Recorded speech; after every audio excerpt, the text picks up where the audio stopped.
Announcements in economics play a particularly important role, just like expectations do, but expectations are shaped by announcements. When we hear a particularly important politician announce a decision that could have repercussions not only on their own country, but on the rest of the world as well, we naturally tend to act accordingly. And it's not just us. Every economic agent in the world acts accordingly, leading to various actions in the main economic areas, such as interest rates, exchange rates, and stock markets. The case in question is that of Donald Trump, who on April 2, 2025, announces his intention to substantially increase the tariffs that will be imposed on products imported into the United States, which will obviously affect not only the U.S. economy, but the global economy as well. In particular, we are looking at three indicators in comparison with each other: the stock market, specifically the Standard & Poor's 500, the New York Stock Exchange Index, the exchange rate between the euro and other currencies, especially the US dollar, and the interest rate paid by the United States on their debt. In particular, we can expect some specific movements, as economic theory suggests. For the stock market, we have to assume there will be a drop, since companies involved in international trade will see lower profits. Within the stock indices, the values of companies depend on how much profit they are expected to make in the future. If there is less prospect for profit, the stock market should go down. As for the exchange rate between the euro and the dollar, we expect that the dollar will be bought in slightly smaller quantities compared to previous cases. If international trade decreases, the demand for dollars will also decrease, so the dollar should lose value. Finally, interest rates. If the United States ends up trading less with the rest of the world and therefore earns less, they should be more exposed to the risk of losses, so interest rates should go up. This is what economic theory tells us, but let's look at the data. And let's start with the stock market, which is behaving exactly as we predicted. On April 2, 2025, at the time of the announcement of new tariffs by the United States, the stock market crashes. It will recover its value fairly quickly because there are other stocks, other profit opportunities that are increasing in the American economy, but the announcement itself is particularly significant and causes a major drop in the stock market. In this sense, then, economic theory has guided us correctly. As for the exchange rate, we can see that there is a sharp increase, but let's not be fooled by the graph. The increase means that the dollar is weaker. It takes more and more dollars to buy the same amount of euros. So, in fact, this graph also confirms our expectations. The exchange rate tells us that the United States is becoming less reliable. Since there will be less need for American cash worldwide, the demand for dollars will decrease, and therefore the value of the dollar will fall, which is exactly what the graph confirms. Finally, when it comes to interest rates, economic theory once again proves us right. Interest rates have gone up. The United States is seen as less reliable and therefore has to pay a higher interest rate. We're going from around 4% to 4.5%. It might not seem like much, but keep in mind that the United States of America has one of the largest overall debts in the world. On the other hand, they're the largest economy in the world, so their debts are also particularly substantial. Calculating 0.5% on that level of debt means that the cost of paying interest on that debt is especially high. And finally, a comparison between these three indices shows us that there is a correlation.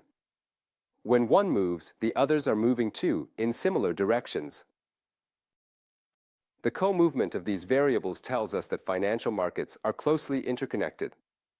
When the stock market drops this sharply, interest rates tend to rise, and in our case, the exchange rate has also increased, showing signs that point to particular unreliability in the United States, which is becoming less and less the center of the world.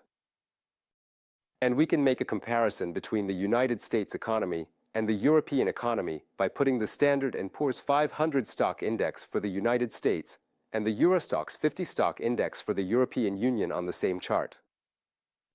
We see that when Trump announced the tariffs, both indices plummeted.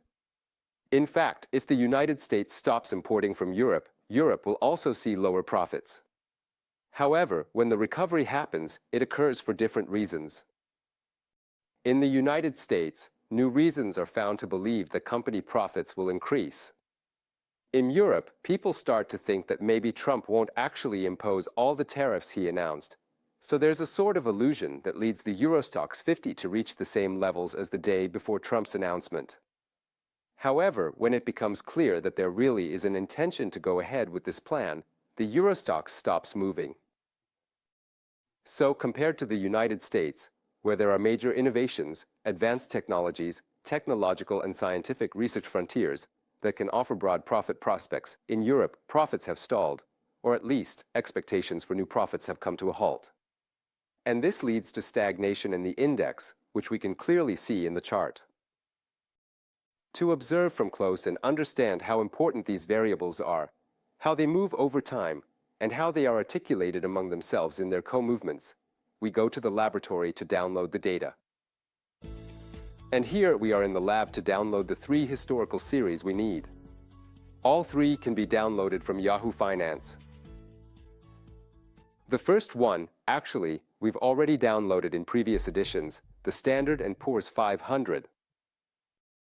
As for the Eurodollar exchange rate, the symbol is AUR, USD equals X, which is a currency, an exchange rate. For the interest rate, we search for 10-year bond, and we see that the interest rate on 10-year U.S. Treasury bonds is called, with a caret, TNX Treasury Index. With these labels, we can go into our software and load the 6th lesson.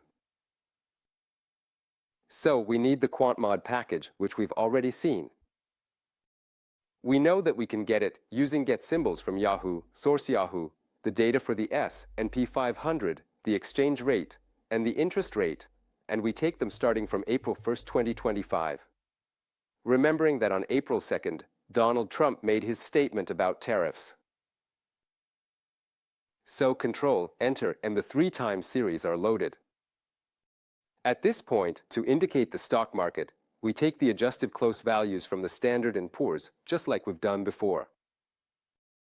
For the exchange rate, we also take the adjusted close of the Euro-USD variable. Notice these inverted apostrophes. They're necessary because the variable has a name that contains in our command. The equals sign is an R command that assigns a certain value to a variable. For the equal sign to not be considered a command but a string, we need to use the inverted apostrophe. On my keyboard, that's Alt-GR and the question mark apostrophe. The rate is the adjusted close of the TNX. So let's create these 3 variables. We can represent the first variable with the stock market plot in red, for example, and we see a market that crashes instantly. Then the plot of the exchange rate, with the exchange rate rising and not coming back down, and the plot of the interest rate, with the interest rate also rising as usual, but then it tends to come back down.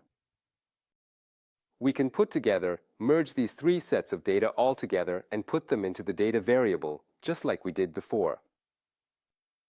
And then we can normalize them all to 1, because the 3 variables have very different values from each other. With the sweep command, we say that within the data, column by column, dimension 2 of this matrix, we take the first available value and divide all the other values by that available value. So the normalized data all start from 1. Let's make a plot of the normalized data. Here they are. We can add a background grid if we want to, and put in a legend to indicate which variables are involved. At this point, we can also add a line using the abline command, just like we've seen before. Which means on the x-axis for all x values on the y-axis at h equals 1, shows a dashed line so we can see the exact reference. This way, we can see how the announcements have really shaken up these economic variables. We're now at the end of the lesson. See you next time for new and wonderful adventures.